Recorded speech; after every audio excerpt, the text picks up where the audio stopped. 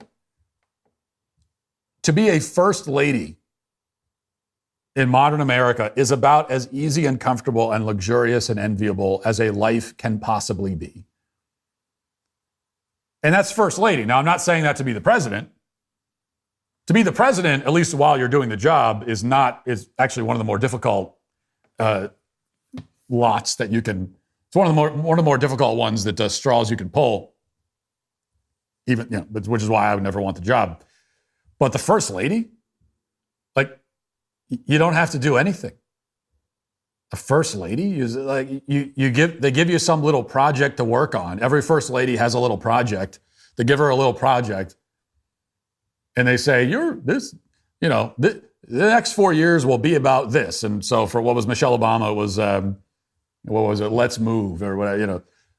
Making sure kids have more recess, making sure that they get enough apples and baby carrots in their school lunches. That was her little project. It's like this really low stakes, very easy. You don't have to actually do anything. It's like you're not really, because you have no power. So this is just the thing that you're going to like pretend to do. It's your fun little project. And other than that, your job is to dress nice and like appear in public sometimes. And your husband has all the pressure. But you have none of it. And your husband it's a lot of pressure. He's the president of the United States. But you have none of it, and he has all of it. So, yeah, about as easy as life can be, really. Yet Michelle still complains and still is not happy. And there is a lesson in that. I think that's why Michelle's story resonates, I think, with so many of us. In all the wrong ways. Like, it resonates exactly the opposite way that she wants it to resonate. But it resonates because there's a lesson. It's not a political lesson. It's really got nothing to do with politics. It's a life lesson. It's a lesson about being a person. And what it tells us is that if you are a selfish person, if you're a narcissistic person, being a narcissist it's a curse, really, because you'll never be happy. Nothing can ever make you happy. Truly. Right? If you're a narcissist, it just means, like, if you're a narcissistic person, you will never, ever be happy. Ever. Nothing can ever make you happy until you get over your narcissism. Now, you can, if you conquer that beast, if you slay that dragon, then you can be happy. But as long as you're a narcissist, nothing will ever make you happy. I mean, Michelle Obama could find a lamp and rub the lamp and a genie pops out and grants her, a wish to live until she's 500 and be a trillionaire and give her the power to fly, and she can eat as much chocolate as she wants and never gets fat. They could grant her a wish to become a real woman. Allegedly, I'm not supposed to, but anyway, and she still would not be happy. Like, nothing would ever make her happy. In fact, if you're a narcissist, you could get all that and you would be just as unhappy with all of that as you would be if you were poor and dying of cancer. The amount of unhappiness would be the same. Because that's what narcissism does. It's just this. It's this very small life. It makes you a very small, shallow, superficial person, and that's Michelle Obama. It really is amazing. It's amazing to watch. So, and you can learn more about it by buying her new book, which I'm sure is a page turner. Do you guys ever read protein bar labels and feel like you're reading off a candy bar? Most protein bars are loaded with sugar and processed junk that leaves you bloated and unsatisfied. My team was hunting for something better, a clean protein bar that actually keeps us energized. Now enter Equip Foods Prime Bar, the first grass-fed beef protein bar made with only real food ingredients and absolutely nothing to hide. Starting today, my listeners will receive an exclusive discount on Prime Bar, which has become our team's favorite protein bar on the market with 20 grams of protein in every bar. I've tried a lot of protein bars on the market, and none of them taste like real food. They taste artificial and strange, but Prime Bar actually tastes like real food, and it's good. With just 11 clean ingredients, including collagen, beef tallow, and colostrum, naturally sweetened with dates and honey, you get 20 grams of clean protein without the bloat. No whey, no seed oils, gluten, or artificial junk. They're third-party tested for heavy metals, microplastics, and pesticide, so they can actually back up their cleanest bar on the market claim. If you want to try the cleanest protein bar on the market that already sold out once, go to equipfoods.com/Matt Walsh and use code Matt Walsh at checkout to get 25% off one-time purchases or 40% off your first subscription order for a limited time. That's equipfoods.com/Matt Walsh. Use code Matt Walsh at checkout. We have less than 2,000 Daily Wire lifetime memberships remaining. Turns out having all access benefits for life with no renewals is something everybody wants. So here are your options. You could buy one while they're still available, or you could win mine. That's right. I have my very own lifetime membership to give away, and I made it ridiculously easy to enter. Download the free Daily Wire Plus app in the App Store, open it, and tap follow under my picture, and that's it. You're entered, and who knows? I could be calling you to give you my personal lifetime membership. But before any of that happens, you need to download the Daily Wire Plus app and follow me inside so that you are entered to win. Do it now. Now let's get to our daily cancellation.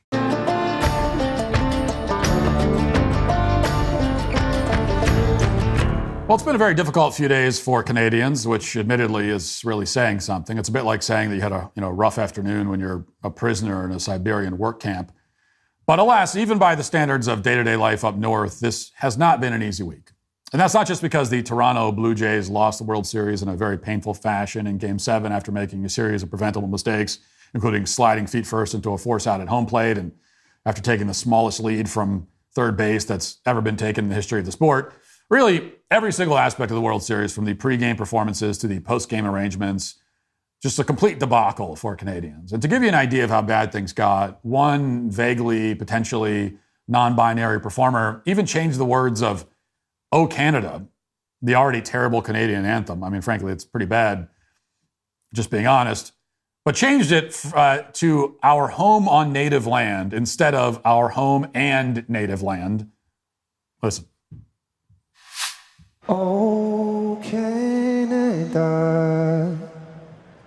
our home on native land, true patriot love. Now, one way to understand Canada is that the entire country, including the private sector, including what's left of their entertainment industry, now functions like a dysfunctional, bloated government bureaucracy. Nothing ever gets updated. Everything's stale and rehashed no matter where you look. Even at the World Series, you can't escape it. And that's why their singers are still doing land acknowledgments in 2025, long after the rest of the world has realized that they make no sense whatsoever. Singing "Our home on native land" is not stunning and brave, unless you're willing to hand the deed to your home over to some drunk tribal elder. And something tells me that this singer is not willing to do that, so it falls flat. But even after the Canadians lost Game 7, the humiliation continued, because it never ends in Canada. For one final indignity, all of the dejected fans leaving the stadium were told that the public transit had shut down for the night, so they had no way of getting home. As for the single biggest public event in the history of Toronto, the city bureaucracy couldn't keep the trains running for another couple hours. And predictably, the Canadian fans melted down over it. Watch. 12:30 for cutoff for the 1 o'clock train. Don't people say 1 o'clock is the last one. It's not 1 o'clock, and that's the last one. That's. I call you. They said I was open 24 hours. You guys are full of shit. It's open 24 to the open. You ain't up. There's thousands of people here. They told us there's more trains coming. We lined up for 20 minutes. We stood there. Call Doug. Call Doug. Danger. You're putting us in danger. You have people lined up here. You have people waiting. Now, the reason I'm beginning with these clips is not simply to mock Canada. I mean, that's 99% of it, admittedly. But I'm also trying to make a larger point, which is that Canada has really started to break down at a fundamental level over the past few years. You know, they can't host a World Series. They can't allow truckers to peacefully protest in Ottawa. They can't provide health care in a timely fashion, unless you want to get a lethal injection, in which case you'll get health care right away. They also can't provide competent police services either, as this video demonstrates. Watch as a Toronto police officer leaves his SUV in park, allowing it to hit everyone before hopping in the car, putting it in drive, and then promptly hitting everybody one more time.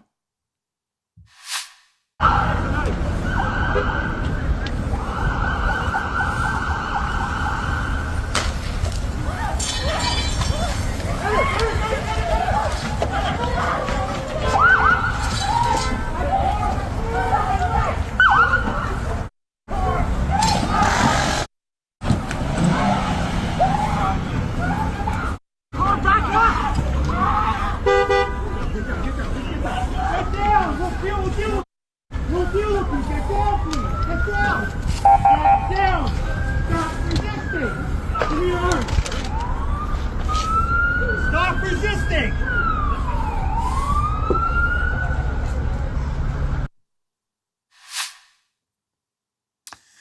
Well, dysfunction of this magnitude has many, many causes. Everybody knows that. But this dysfunction is only tolerated in Canada at such a profound degree in every aspect of daily life because they have no meaningful national identity. I mean, there is no national pride in Canada outside of some places like Alberta, where a handful of people always leave comments on my show, which I appreciate. It goes without saying that all of the scorn I heap on Canada is, if you watch the show and you're a fan, you're an exception. This doesn't include you. Present company excluded. But on a national level, mediocrity is the norm. It's expected. That's because Canada has ceded its national identity to foreigners, most of whom see Canada as a resource to exploit. And now Canada itself is unrecognizable. So here's the latest example of this transformation. This comes from a columnist with Canada's National Post named Janie Sorkanak. Quote, in Calgary, 31% of public school students are English learners, because immigration has been so extremely high. The board is now proposing to hire interpreters for regular classrooms. This somehow became normal without anyone raising it with the feds. So this is not conjecture. It's not an estimation. She's quoting directly from the Calgary Board of Education, which published this document. You can see the document there. 1/3 of Canadian public school students are learning English as an additional language. So they're ESL, in other words. Meanwhile, over the past 4 years, the number of students with special needs has grown by 3,400, or roughly 15%. No explanation from the school board as to why that's happening. Also, this is a trend we see across Canada, across America, and it's just a fact of life. Apparently, no one's trying to figure out what's going on there. Predictably enough, the Calgary School Board seems to be interested in just one thing, which is begging for more money. So here's the slide where they demand taxpayer money to hire interpreters. Quote, the additional funding would be directed to targeted schools for classroom-based support, education assistants, interpreters, specialized technologies. Now, the reason Canada is attracting so many foreigners who can't speak English, although it probably doesn't need to be said, is that their government is promising free stuff to everybody who enters the country. As the National Post reporter pointed out, Canada doesn't simply rubber stamp asylum claims for the entire third world. They also allow pretty much any foreigner living in Canada, including international students and temporary residents, to enroll their children in free school. Quote, Canada lets temporary residents bring their kids to the country, and those kids are eligible for public education, as are asylum seekers. This is not lost on immigration vloggers who advertise free school to inquiring migrants. Now, just to double check that she wasn't misunderstanding any of this, Jamie called her local school board, and they confirmed to her that, quote, children of people here on temporary residency permits are handled the same as citizen students, tuition-wise, as long as the parent's permit is valid. So in one sentence, that's a pretty useful way to summarize most of Canada's problems. They don't treat foreigners any differently than Canadians as a matter of principle.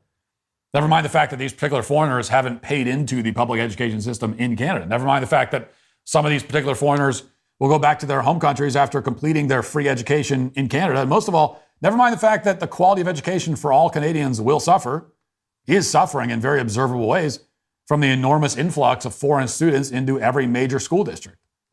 Although admittedly, it's hard to imagine the quality of Canada's education system getting worse than it already is. The province of Ontario has just decided that instead of studying the classics in English class, 11th grade students will now be subjected to a full year of so-called Indigenous literature, which is it's almost a contradiction in terms, really, Indigenous literature. A lot of these Indigenous groups didn't even have a written language before, Europeans showed up, but that's a separate conversation. Of course, most Canadians in positions of power, don't care about the fact that, again, Indigenous literature is non-existent. It's just like they don't care about keeping the trains running on time after the World Series or, singing the right words to their own national anthem. As much as I don't like to use the word weaponized, Canada has most certainly weaponized the concept of apathy. Industrial-grade apathy defines their leadership. It defines their culture and their educational system. By the time Canada finally collapses for good, there's a good chance that nobody in the country will even care. But we should care down here in the United States. It's a big problem for us that our neighbor to the north has become a third world country through importation. The simple fact that we share a border means that we are going to inherit many of Canada's problems by osmosis. Now, at the same time, on the bright side, we're also going to continue to attract many of Canada's brightest thinkers and their highest performers. There's a reason Canadians haven't won a Stanley Cup since the early 1990s. Most of the real talent heads south. And if we want to keep it that way, and we should, then we should pay close attention to what's happening in Toronto and Calgary. And we should vow to never let that kind of dysfunction and disinterest ever take hold here at home. And that is why Canada, the whole country, is today, once again, canceled. That'll do it for the show today. Thanks for watching. Thanks for listening. Talk to you tomorrow. Have a great day. Godspeed.